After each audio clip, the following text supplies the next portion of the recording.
திருச்சிராப்பள்ளி வானொலி நிலையம் செய்தி மலர்.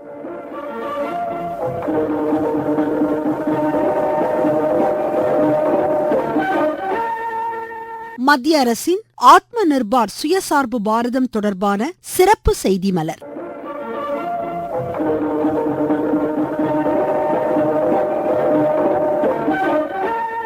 பிரதமர் திரு நரேந்திர மோடி தலைமையிலான மத்திய அரசு சேவை நல்லாட்சி என்ற தாரக மந்திரத்துடன் நாட்டின் வளர்ச்சிக்காக அயராது செயலாற்றி வருகிறது. அனைத்து துறைகளிலும் நம் நாடு தன்னிறைவு அடைய வேண்டும் என்ற நோக்கில் ஆத்ம நிர்பார் சுயசார்பு பாரதம் என்ற கொள்கையை பிரதமர் அறிவித்தார். பொருளாதாரம், அடிப்படை வசதிகள், தொழில்நுட்பம், மக்கள் தொகை, தேவை என்ற 5 தூண்களை முக்கிய கோட்பாடாக கொண்டு ஆத்ம நிர்பார் கொள்கை வகுக்கப்பட்டுள்ளது. இந்த திட்டத்தின் கீழ் இந்தியாவில் தயாரிப்போம் இயக்கத்தை வலுப்படுத்தி சிறு குறு நடுத்தர தொழில் நிறுவனங்கள் துறையை ஊக்குவித்து விவசாயிகளுக்கு அதிக உற்பத்தி வாய்ப்புகள் வழங்கப்பட்டு வெளிநாடுகளிலிருந்து இறக்குமதி செய்யப்படும் பொருட்களுக்கு மாற்றாக இந்தியாவில் உற்பத்தியை அதிகரிப்பதற்கான வழிவகைகள் செய்யப்பட்டுள்ளன.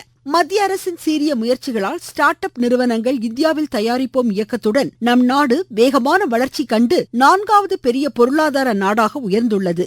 ஆத்ம நிர்பார் சுயசார்பு பாரதத்தில் பிரதமர் திரு நரேந்திர மோடி தலைமையிலான மத்திய அரசின் பங்களிப்பு குறித்து தமிழ்நாடு உபயோகிப்பாளர் பாதுகாப்பு குழுவின் திருச்சி பிரிவு செயலாளர் திரு புஷ்பவனத்துடன் நேர்முகம் இடம்பெறுகிறது.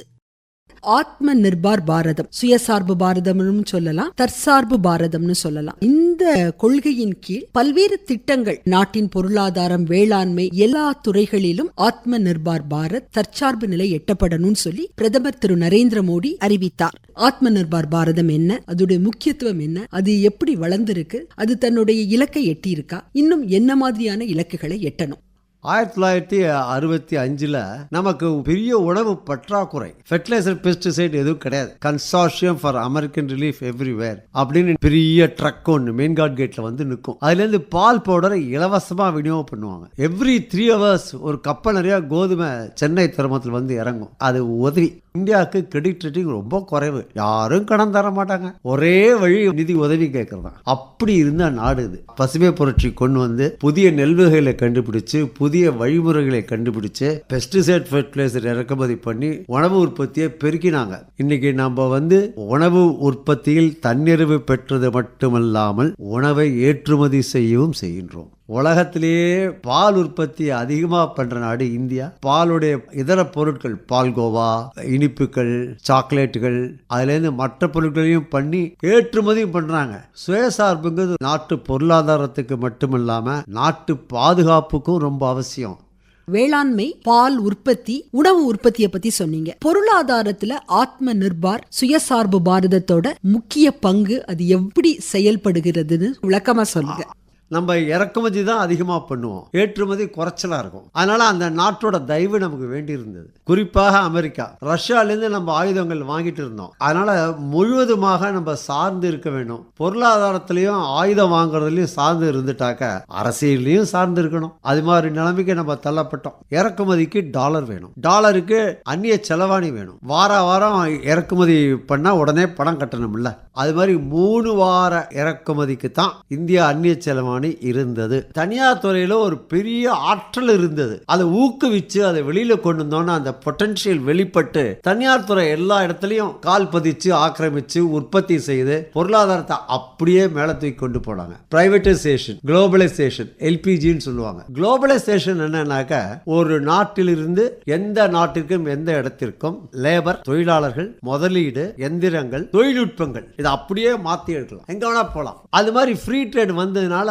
உலகம் எல்லாமே பயனடைஞ்சது. இப்போ உணவு உற்பத்தி, பால், அதெல்லாம் சுயசார்பு வந்த மாதிரி நிறைய ஏரியால சுயசார்பு வந்துடுச்சு. ஆயுதங்கள் உற்பத்தியில நம்ம மிகப்பெரிய அளவுல சுயசார்புக்கு வந்துட்டோம். நம்மளோட பிரம்மாஸ் மற்ற அமெரிக்க, சைனா ஆயுதங்களை விட மிஞ்சி அவங்களுக்கு ஈடு கொடுத்து இல்லாம அவளை அடக்கி வாசிச்சு வெற்றி பெற்று கொண்டு வந்திருக்கோம். அவங்க ட்ரோன் சிஸ்டத்தை நம்ம உடைச்சிருக்கோம். நம்மளோட ஏர் டிஃபென்ஸ் சிஸ்டத்தை அவங்களால உடைக்க முடியல. நம்ம தொழில்நுட்பத்தால வந்தது. தனியா டிஃபென்ஸுக்காக இடம் ஒதுக்கி ஆயுத உற்பத்திக்காக ரொம்ப ஊக்குவிக்கிறாங்க. நம்ம வந்தே பாரதம்லாம் சுயமா நம்மளே கண்டுபிடிச்சு நம்மளே உருவாக்கின ரயில். இந்த ஆபரேஷன் சிந்தூர்னு நம்மளுடைய துல்லிய தாக்குதலுக்கு நம்முடைய சுயசார்பு பாரதம் ஆத்ம நிர்பார் அந்த திட்டம் எப்படி பயனளிச்சது?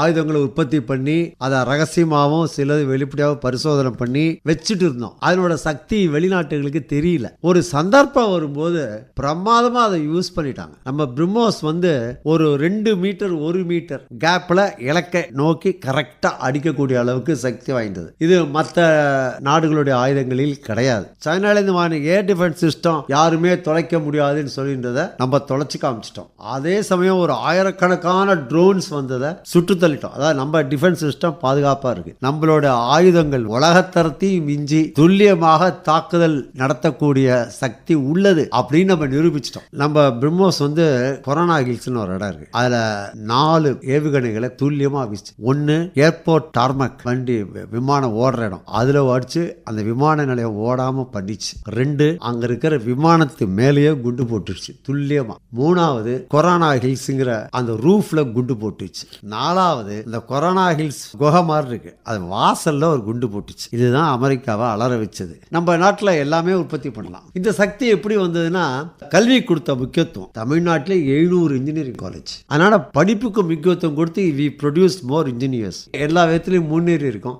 குளோபலைசேஷன் ஒரு காரணம், தொழில்நுட்ப வளர்ச்சி டிரான்ஸ்பர் ஒரு காரணம். பிரதம மந்திரி சொல்லியிருக்காரு IMFL Indian made foreign liquor மாதிரி Indian made foreign phones, Indian made foreign cars எல்லாமே இங்க உற்பத்தி ஆகுது. அது நம்ம ஜனங்களுக்கு வேலை வாய்ப்பு கொடுக்குது, நமக்கு தொழில்நுட்பம் தருது. அதை பார்த்து we are very innovative.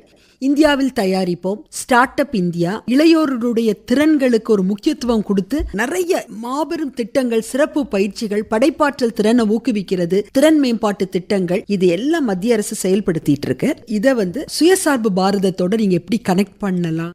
எந்த ஒரு நிர்வாகத்திலையும் தொழில்துறையிலையும் 4 விதமான அடுக்கு இருக்கும். திறன் இல்லாத தொழிலாளிகள், திறனுடைய தொழிலாளிகள், திறனுள்ள தொழிலாளியே தொழில்நுட்பம் கற்றிய டெக்னிக்கல் மேன். அதே விஷயத்த ஷார்ட்டர் டயத்தில் பெட்டரா எப்படி பண்றது டெக்னிக். அடுத்த கட்டம் திட்டமிடுதல், கடைசி கட்ட பாலிசி. ஒவ்வொரு அடுக்குலையும் நம்ம முன்னேற்றம் ஏற்படுத்தும். ஸ்கில் டெவலப்மெண்ட் மூலமா நிறைய பேருக்கு ஸ்கில்ஸ் கொடுத்துட்டு இருக்காங்க. அதே மாதிரி ஸ்கில்டு ட்ரைனிங் டெக்னிக் வரதுக்கு நிறைய கல்லூரிகள் படிப்புகள்ல அதுக்கு ஆதரவு இருக்கு. மாணவர்கள் சுயமா தொழில் தொடங்குறதுக்கு வங்கிகள் இப்போ பெரிய அளவில் உதவ முன் வருது. வெஞ்சர் கேபிட்டல் தனியாரே வச்சிருக்காங்க. அவங்களுக்கு தொழில் தொடங்குறது முன்பு கஷ்டம் இல்லாம தாராளமா தொடங்கலாம். உணவு டெலிவரி பண்ணதுலேருந்து எத்தனை ஹவுஸ் ஒய்ஃப்ஸ் அவங்களா தொழில் ஆரம்பிச்சு பண்ணிட்டு இருக்காங்க. அதுவும் இப்போ டெலிவரி போன் ஆர்டர் மூலமா வாட்ஸ்அப்ல இது மாதிரி நான் பண்றேன் அப்படின்னு போன் போட்டா நிறைய பேர் டிஜிட்டல் டிரான்சாக்ஷன் ஒரு முக்கிய பங்கு வகிச்சு.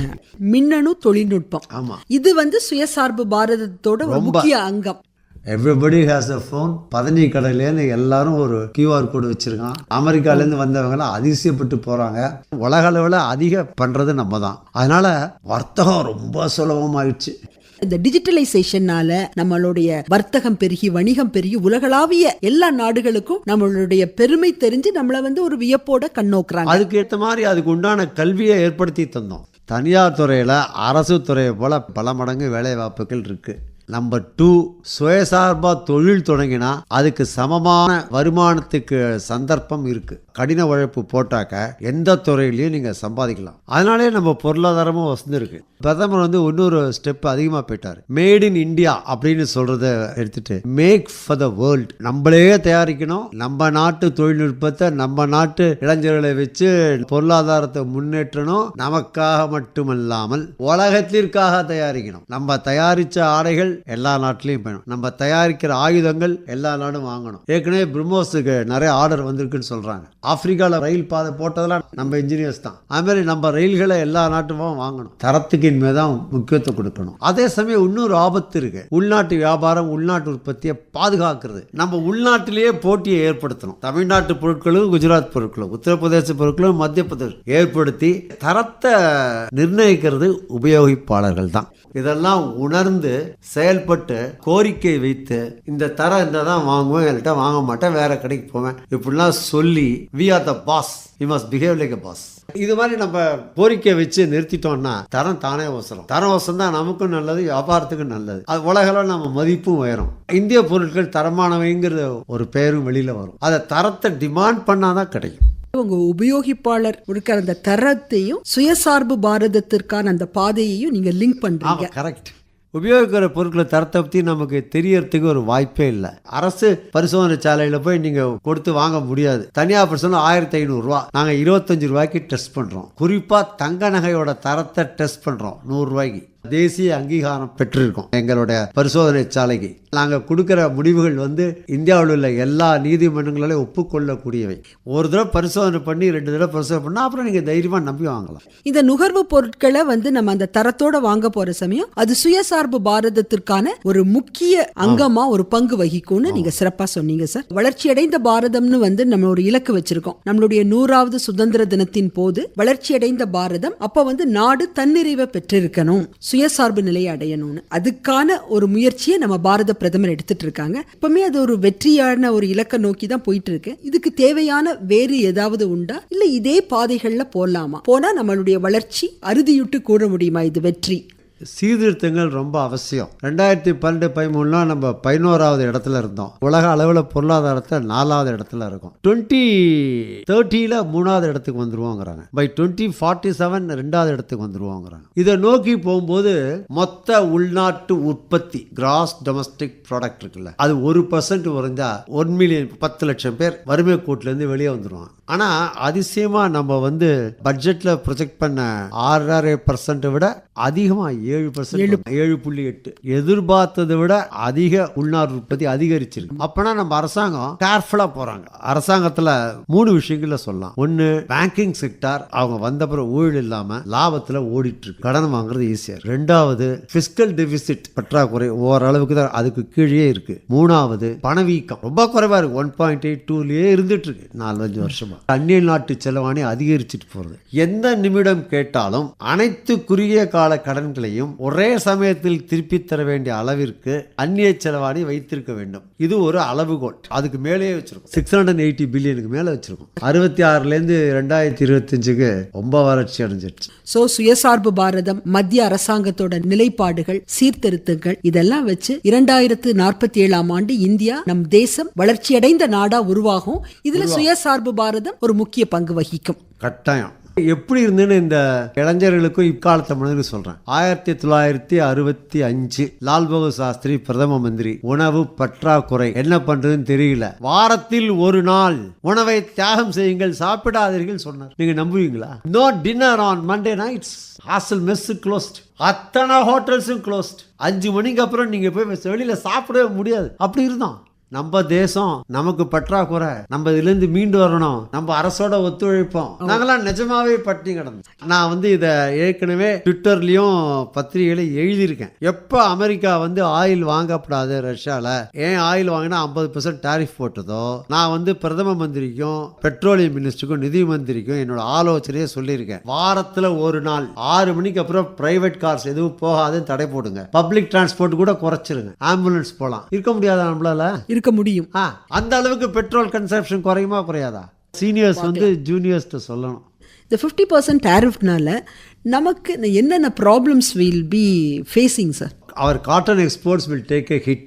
Whatever we import from America will have 50% more we have to pay. அது தவிர ஒன்று சொல்ல விட்டு போச்சு. அப்போ கடன் வாங்காம இப்போ நம்ம அமெரிக்காவோட trade surplus, we export more, import less with USA. அந்த அளவுக்கு வளர்ந்துட்டோம்.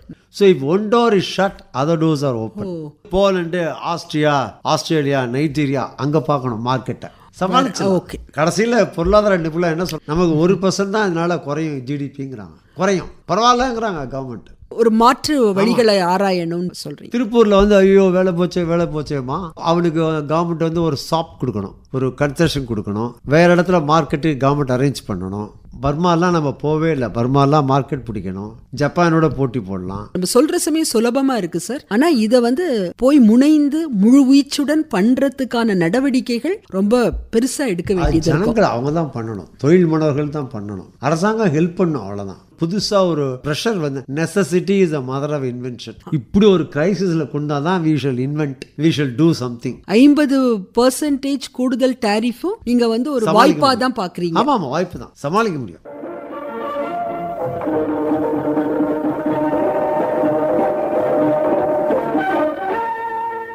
இதுவரை திருச்சிராப்பள்ளி மண்டல செய்திப்பிரிவு வழங்கிய ஆத்ம நிர்பார் சுயசார்பு பாரதம் தொடர்பாக தமிழ்நாடு உபயோகிப்பாளர் பாதுகாப்பு குழுவின் திருச்சி பிரிவு செயலாளர் திரு புஷ்பவனத்துடன் நேர்முகம் இடம்பெற்றது. மலர் விளக்கம் சாந்தி ரமேஷ்.